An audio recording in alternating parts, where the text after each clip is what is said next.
Well, let me ask you a follow-up. So should every PO, every agreement you have with providers be backed by a contract, and how much time should you really put into the contract? Because it sounds super important, right? It's like your fallback, you're saying. So how important is it to have The it answer played? to your first question is no. Not every transaction has to be supported by the agreement, right? And I think that approach to contract is three-dimensional. How much value the contract represents, how much risk the contract represents. Probably less important, but nevertheless important dimension.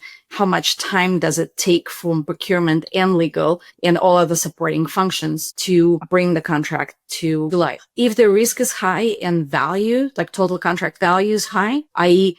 enterprises, commercial commitment is high and the risk of the relationships is high, then yes, it needs to be governed by the contract.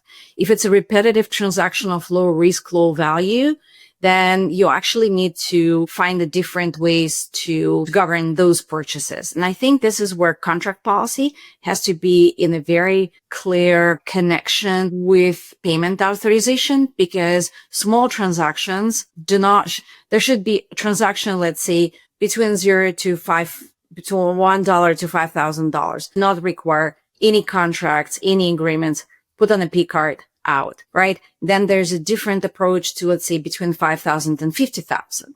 Purchase order should suffice. Like anything between 1 million up with high risk probably should have an agreement, but it all depends on the nature of the business, the risk that the relationships represent, how much money we're planning to spend with this provider.